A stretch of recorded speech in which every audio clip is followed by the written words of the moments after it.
이렇게 물을 엎지르게 되면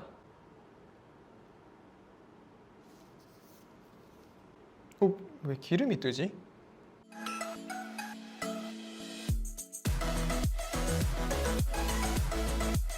안녕하세요, 바카TV의 바카입니다. 오늘 소개해드릴 제품은 아이패드와 함께 들고 다니기에 정말로 좋은 휴대성의 끝판왕 로지텍사의 키스트고 블루투스 키보드입니다. 이 제품은 2014년도에 출시가 된 생각보다 오래된 제품이에요. 게다가 이 제품은 국내에 정식으로 출시가 되어 있지 않은 제품이기 때문에 해외 사이트에서 직구를 하거나 아니면은 애플 공식 홈페이지에서 블랙 색상에 한해서만 79,000원에 구입을 하실 수 있습니다. 생각보다 많이 알려지지 않은 키보드임에도 불구하고 많은 분들이 아이패드와 함께 사용하기 위해서 이 키보드를 찾고 계시더라고요. 그래서 이 키보드가 왜 이렇게 인기가 많은지, 그리고 사용하면서 느꼈던 단점이 무엇이 있는지 한번 알아보도록 하겠습니다. 자, 제품의 박스를 살펴보시면은 블루투스로 작동한다는 것과 애플 제품에 최적화된 제품이라는 표시가 되어 있습니다. 그런데 이 제품이 블루투스 몇 버전을 사용하는지는 박스에 별도로 표기가 되어 있지 않았어요. 인터넷에도 찾아보려고 했는데 찾기가 어렵더라고요. 그래서 이 제품이 블루투스 몇 버전을 사용하는지 알고 계시는 분이 있으시다면 댓글로 남겨주시면 정말 감사하겠습니다. 그리고 박스는 측면에 자석으로 열고 닫을 수 있게 되어 있습니다. 그래서 이렇게 열어보면은 종이를 걷어내면 제품 본체가 들어있고요. 그리고 마이크로 5핀 단자 케이블, 한 장의 설명서와 키보드 거치대가 들어있습니다. 키보드를 먼저 살펴보면은 옛날에 한창 막 돌돌 말아서 쓰는 실리콘 키보드가 있었어요. 딱 이 제품을 봤을 때 그런 느낌이 들었습니다. 그런데 만져봤을 때 느낌은 실리콘은 아니에요. 로지텍사에서는 이 재질을 패브릭 스킨이라고 부르던데 제가 만져봤을 때는 약간 매끈한 재질의 수용모를 만지는 느낌이에요. 아직 국내는 정식으로 출시를 하지 않았기 때문에 별도의 한글 각인은 없이 알파벳만 표시가 되어 있고요. 측면에는 충전을 위한 5핀 케이블 단자와 제품을 온오프 할 수 있는 스위치가 위치하고 있습니다. 이 스위치 같은 경우에는 좀 깊숙이 들어가 있어서 손톱으로 온을 하거나 오프를 할 수 있고요. 제품의 후면에는 로지텍 로고가 음각으로 크게 박혀 있습니다. 지금 제가 들고 있는 색상은 블랙 색상인데요. 지금까지 출시한 색상은 블랙, 스톤, 블러쉬, 그리고 스모키 블루 이렇게 4가지입니다. 이 중에서 블랙은 애플 스토어 공식 홈페이지에서 79,000원에 구매를 할 수 있고요.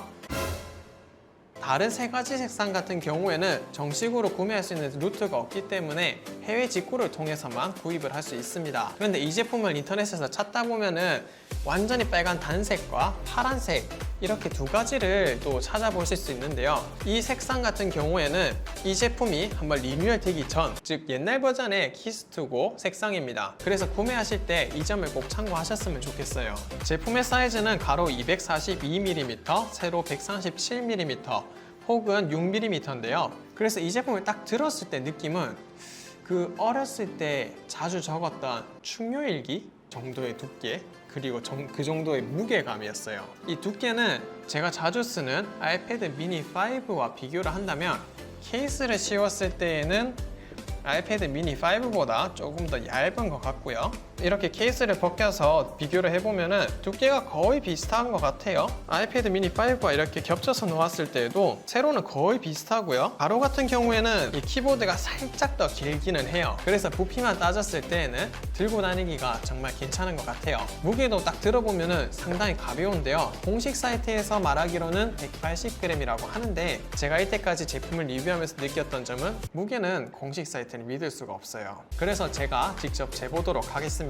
자, 블루투스 키보드를 올려보면 186g이네요. 6g은 그렇게 큰 차이는 아니기 때문에 한 180g 정도로 보시면 될 것 같고요. 제가 현재 사용하고 있는 휴대폰이 아이폰 SE 2세대인데요. 이 케이스를 씌웠을 때 아이폰 SE 2세대의 무게는 180g. 대략 아이폰 SE 케이스 씌웠을 때랑 무게가 비슷하다고 보시면 될 것 같아요. 방금 측정을 했던 아이패드 미니 5는 300g이니까 대략 한 1.5배 정도 가볍다고 보시면 될 것 같습니다. 아이패드 시리즈 중에서도 크기가 가장 작고 무게가 가장 가벼운 아이패드 미니 5와 크기도 비슷하고 무게는 훨씬 더 가볍기 때문에 휴대성 측면에서는 정말로 괜찮은 키보드인 것 같아요. 그리고 제가 이 키보드의 느낌이 약간 수영모를 만지는 느낌이라고 했었는데 방수와 방진도 지원을 합니다. 그래서 카페에서 이렇게 키보드를 사용하고 있다가 커피나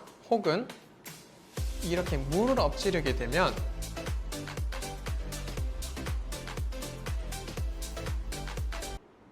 왜 기름이 뜨지? 이렇게 물을 살 털어내면은 바로 사용하실 수 있습니다. 닦아야 되는구나. 자, 물뿐만 아니라 흙이나 먼지, 과자 부스러기와 같은 부스러기, 키보드에 과자 부스러기가 떨어진다고 하더라도 탈탈 털어내고 바로 사용할 수 있습니다. 하지만 이 방수 방진 기능이 측면에 있는 충전 단자까지 지원이 되진 않기 때문에 키보드 자체가 방수 방진이 된다고 이걸 물에 푹 담가버리면 바로 고장이 나기 때문에 이 점은 꼭 참고 부탁드릴게요. 자, 이 제품은 아이패드와 함께 사용해야 되는 또 하나의 장점은 애플 제품에 최적화된 키 배열입니다. 자, 일반적인 블루투스 키보드에선 볼 수 없었던 커맨드 키라든지 숫자 키 상단에 애플 제품에서 사용할 수 있는 다양한 단축 키들이 위치하고 있는데요. 이 배터리 키는 누르면은 전원 안 켰구나. 자, 이 배터리 버튼을 누르면은 초록색과 파란색, 빨간색으로 배터리의 잔량을 표시해 줍니다. 공식 사이트에서는 대략 2달 정도 사용이 가능하다고 하는데 제가 이 제품을 한 3달 전에 충전해서 1달 정도 사용을 안 했어요. 그럼에도 불구하고 지금도 초록불로 잘 작동을 하고 있습니다. 그 옆에는 블루투스 버튼이 있는데 이거는 블루투스 연결할 때 사용을 하게 돼요. 그런데 인터넷에서 간혹 가다 보면은 이 제품은 블루투스 해제 기능이 없기 때문에 만약에 중고로 구매를 할 때 이전에 등록되어 있는 기기에서 블루투스 목록을 삭제하지 않으면 이 제품을 영원히 쓸 수 없다라고 하시는 분들도 계시더라고요. 그런데 이 블루투스 버튼을 길게 누르게 되면은 파란색 불빛이 깜빡이게 되면서 또 새로운 기기에 연결을 할 수 있게 돼요. 그래서 그 부분은 크게 걱정을 안 하셔도 될 것 같습니다. 자, 우선 단축키를 살펴보면은 여기 홈 버튼 정상적으로 작동이 되고 멀티 버튼 그리고 검색 버튼, 이 지구본 모양은 아직까지도 제가 무슨 버튼인지 잘 모르겠어요. 그래서 이 버튼이 무슨 버튼인지 아시는 분은 댓글로 남겨주시면 정말 감사하겠습니다. 자, 그리고 그 옆에 키보드 버튼이 있는데요. 애플 제품 같은 경우에는 블루투스 제품을 연결을 하면은 애플 제품에 이 가상 키보드가 없어집니다. 그래서 입력을 할 때 이렇게 키보드로는 입력이 되지만은 여기서는 입력을 할 수 없는 거죠. 근데 이 버튼을 누르게 되면 화면이랑 키보드에서 둘 다 입력을 할 수 있습니다. 그리고 그 옆에 카메라 버튼은 스크린 캡처를 할 수 있는 스크린 캡처 버튼이고요. 그리고 그 옆에는 음악을 일시 정지하거나 재생하거나 다음 곡, 이전 곡으로 넘길 수 있는 단축키가 위치하고 있고요. 그 옆에는 음소거 버튼, 볼륨을 키우거나 볼륨을 줄일 수도 있습니다. 자, 여기서 많은 분들이 또 궁금해 하시는 게 한영 버튼이 없는데 어떻게 한영 전환을 하는가였어요. iOS에서는 한영 버튼을 캡스락 키로 대체를 합니다. 그래서 캡스락 키를 누르면은 한국어와 왜 에스파뇰이지? 이렇게 2개의 언어를 번갈아 가면서 사용할 수 있고요. 만약에 여러 가지 언어를 사용하시는 분이 계시다면 컨트롤을 누른 상태에서 스페이스바를 누르면은 차례대로 언어를 선택할 수 있습니다. 그리고 이 키보드의 또 한 가지 장점은 타건음이 정말로 조용하다는 건데요. 실제로 타건했을 때 어느 정도의 소음이 들리는지 마이크를 가까이 갖다 대고 한번 녹음을 해보겠습니다.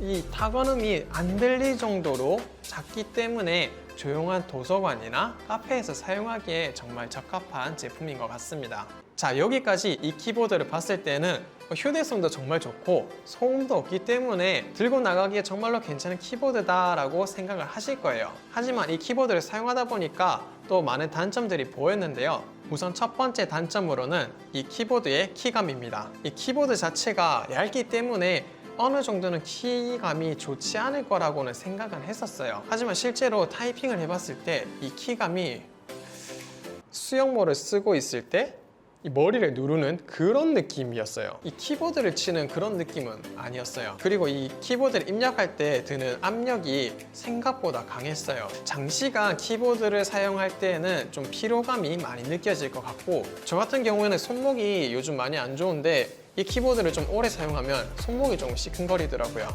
늙었나 봐요. 자, 그리고 두 번째 단점은 이 키보드의 키 간격이 너무 좁다는 겁니다. 이 키캡이 맞나? 키보드 자체가 크기가 작기도 작은데 이것도 너무 오밀조밀 붙어 있어요. 구분도 뭐 나름은 음각 양각으로 하긴 했는데 별 의미가 없습니다. 그래서 실제로 빠르게 타이핑을 해보면 안녕하세요, 파카TV의 파카입니다.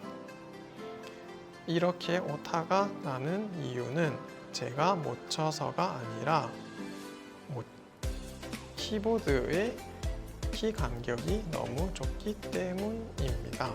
물론 이거를 신중하게 천천히 치면은 오타 없이 칠 수는 있지만 평상시에 키보드 치는 속도로 키보드를 쳤을 때에는 오타가 생각보다 많이 발생을 하더라고요. 그래서 이 손이 큰 사람은 이 키보드를 사용할 때 손이 저절로 오그라드는 그런 현상을 확인할 수 있을 거예요. 자, 그리고 마지막으로 아쉬운 점이 있다면 멀티태스킹 기능이 빠졌다는 겁니다. K380을 포함해서 대부분의 로지텍사의 블루투스 키보드는 2개 혹은 3개의 기기까지 멀티태스킹을 지원을 합니다. 그럼에도 불구하고 이 K380보다 2배나 비싼 키스트고 키보드는 멀티태스킹 기능이 빠졌어요. 그래서 동시에 여러 개의 기기를 사용하시는 분이라면 이 키보드는 적합하지 않을 수도 있어요. 자, 여기까지 로지텍사의 키스트고라고 하는 블루투스 키보드를 알아봤는데요. 제가 2달 동안 사용하면서 느낀 점은 모든 기능을 포기하고 휴대성이 몰빵한 그러한 키보드인 것 같아요. 그래서 휴대성만을 봤을 때는